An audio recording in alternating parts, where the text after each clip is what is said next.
Hey, this is TVP in the Masters League between Oily Cucumber and Nebbish. Nick is rank 8 in Masters right now, so Oily Cucumber must be somewhere around the top.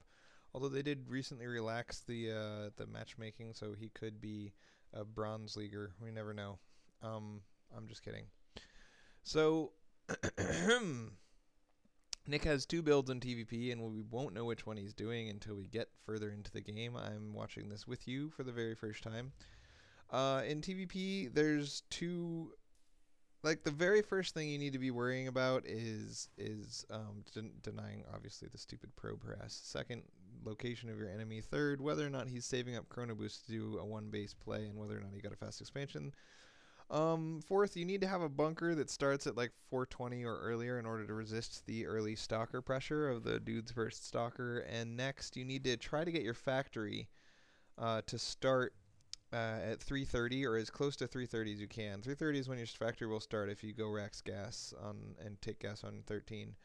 The longer you delay your factory, the more susceptible to one base play you are, because if you get a factory 1 minute late, your first tank's going to be 1 minute late, and you can potentially get warp gate attacked before you even have your tank out. Next, of course, your starport needs to start as quick as possible because you need that first air unit for this very same reason. So Nick is 10 seconds late on his factory. He'll be a little bit late on his starport, obviously, for the same reason, because you can't build until the factory's done. But none of that matters because on one base you only have two geysers. He usually starts the second geyser when his starport is... Ooh, just barely caught that probe. When his starport is just about to start, he goes starport and second geyser at the same time. And at the same time as that, after his fourth marine, he's also going to throw down the reactor core. This is the fake expo style of TVP. He might expo, he might not. If he does expo, he's going to cut workers to do it at 7 minutes. Hellion starts the second it can, and the starport starts as early as it can. You're going to notice you really need to get used to the Terran army size benchmarks in order to consider yourself safe against anything a Protoss can throw at you. Like especially a Warp Prism 4-gate is something where you can't rely on bunkers, you can't rely on repairing, you have to have a big enough army to survive it or else you lose. So having a big army is all about getting your buildings at the right times and using them all the time that they exist. So at 6 minutes you're going for $1,000.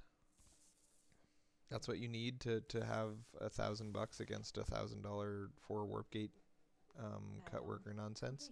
Obviously, this Protoss has made 3 warp gates and a robo, and has not expanded. So this could be an immortal push. This could be probably just a late expo. It seems to me like it's probably just going to be a late expo, or it could be one base Colossus if he starts his bay right after that finish. It kind of looks one base Colossus-y to me. Nick's on the lookout for a Void Ray to see if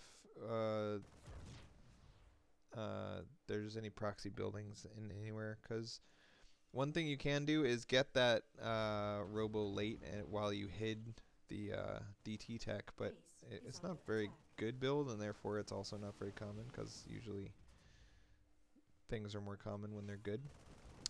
Anyway, at 7 minutes, Nick wants a $1,500 army, and he doesn't have it because he spent so much time looking at stuff that wasn't actually his macro, and he's also supply blocked, so because he has a somewhat small army, he couldn't hold the low ground. He wanted to pull back.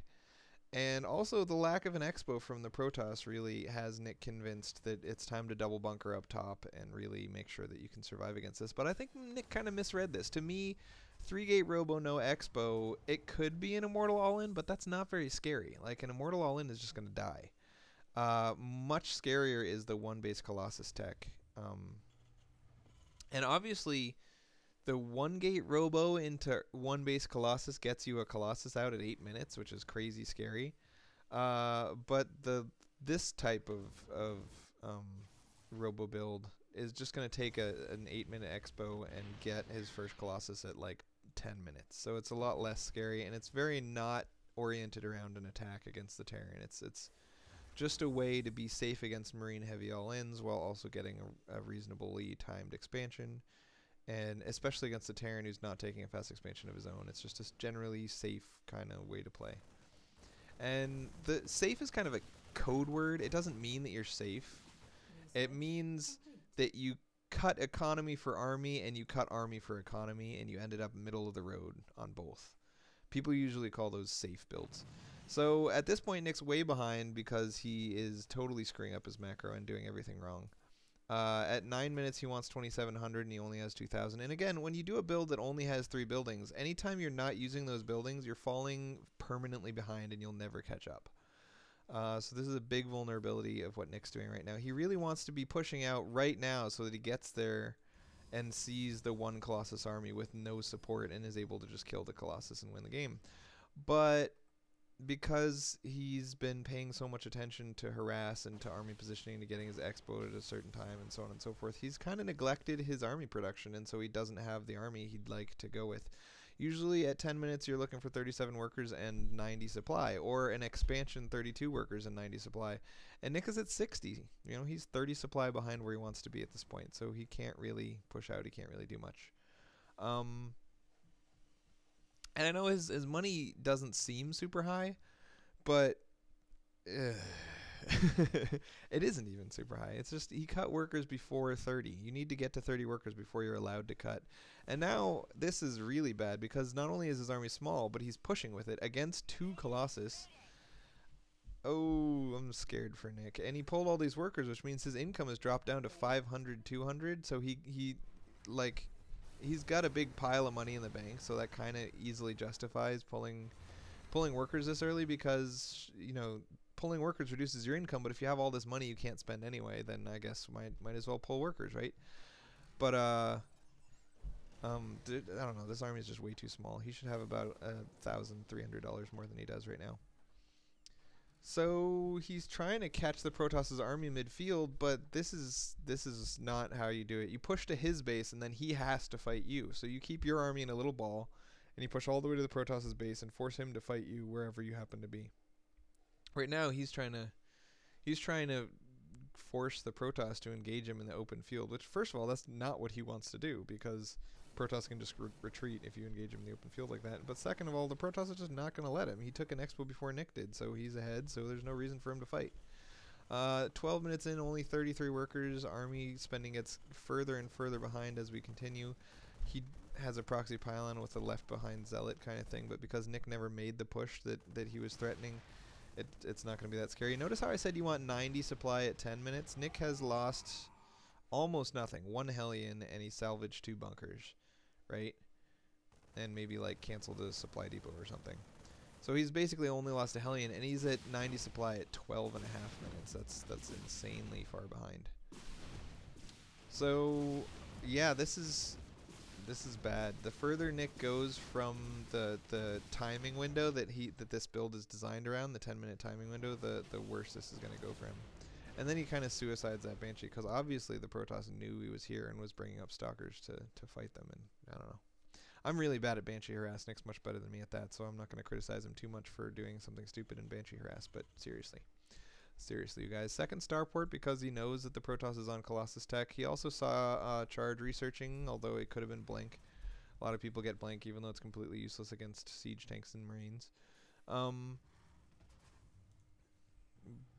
It's useless because having a high stalker count, stalkers are very splashable and tanks do good damage against them. And yeah, anyway, if you're gonna have a lot of stalkers, it's nice to have blank. You shouldn't have a lot of stalkers in the first place, is what I mean. Late engineering bay. This is, I don't know. He's transitioning into kind of a late game, but you really want to transition from a point of economic superiority. You don't want to be coming into it behind on economy, pull workers, go home, and then try to transition into upgrades in a late game. I do like that he's going for Blue Flame Hellions. I think that that's a good addition to this composition. They can hide behind the tanks and make sure that the zealots don't do too much. And it did go double factory, double starport. So this is really intended to be mass Blue Flame Hellion, but he's spending all of his minerals elsewhere. Because he just now is almost capped on 2 base saturation, like 16 here and a little more than 16 here. 15 minutes in, we've got benchmarks for 15 minutes, right? You want $9,000 army if you're fast expanding, so a $7,000 army if you're not, and Nick has about a $7,000 army. He's not too far behind anymore. 134 supply. This passivity though is scaring me because the further into the game you go, especially against someone that you're not really harassing too much, the less useful this siege tank marine composition kind of becomes. So Nick is adding stim and combat shields and +1 to try to transition into the modern era instead of having naked marines that'll just all die. But his money is really piling up. He's been supply blocked forever. He's throwing down 3 supply depots at once now. He sees that the Protoss has his third. Protoss Man is playing it very economically safe, and that's good for the Protoss because you really want to emphasize army against a Terran that's going with this composition. Yeah, dude. So Archon, Immortal, Colossus. Like once the Protoss has this insane death ball composition, I feel really personally, if I face a Protoss with that composition and he has about the same army size as me, I'm gonna lose, and I'm gonna lose big. I'm not gonna lose little. I'm gonna lose by like double. So the Hellion count is really low. He went for Blue Flame. He got 2 factories, and he has only 3 Hellions. I feel like that's a mistake. Like, yeah, dude, get more Hellions.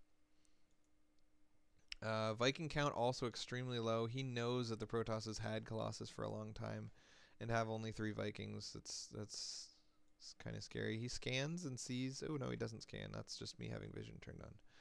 So now Nick's at 200 unit space. The Protoss is below 200 unit space, so you'd think this means Nick has a giant army size advantage, but in reality their army sizes are identical, and the Protoss probably has upgrades giving him actually an advantage. Yeah, he has 1-1. So Protoss has a bigger army despite having less supply. Now that he has the same supply, his army is even bigger. And here we go. Protoss is going to do the wise thing and interrupt reinforcements rather than taking on the army dead to normal. Charge lots run in there and rip everything to shreds. Hellions are completely out of position. Marauders completely out. Everything's completely out of position. Nick was expecting him to funnel himself through this tiny choke and then funnel himself through this tiny choke. And the Protoss just came from the opposite direction, got this huge arc, and is just ripping Nick to shreds. With them both having an equivalent army size to begin with, I won't be surprised if the Protoss comes out way ahead on this fight, but we'll have to give it a go. Nick has always been a lot better at the late game TVP than I have, so I won't be surprised either way. I would be dead at this point, but this is Nick we're talking about, guys. This is Nick. So he does kill the Colossus almost immediately, but his infantry count was pretty shabby. He was primarily tank based, and the Protoss just had way too many Immortals and Archons, which are great against tanks, and Charge Lots, which are also great against tanks. And Protoss just massively crushes that fight, and Nick is out. So this is what we call a passivity fail. In TVP, at least the way that Nick and I play it, you can't really win a 200 versus 200 fight unless the Protoss really messes something up. So this is a timing build. It's meant to hit at 10 minutes with 3,500, 90 unit space, and 37 workers. Nick has 10 fewer workers than he should. He has 1,000 less money than he should. And yeah, so he just didn't do the build right, man. Didn't do the build right. He got scared by the fact that the Protoss hadn't taken his expo, and he threw down 3 bunkers and cut army in order to get bunkers, which I think is a big mistake, because you do need the bunkers to not die, but your army is even more important, because on exactly 3 buildings, every time you cut, it's a permanent cut. You're never gonna get that back. So anyway.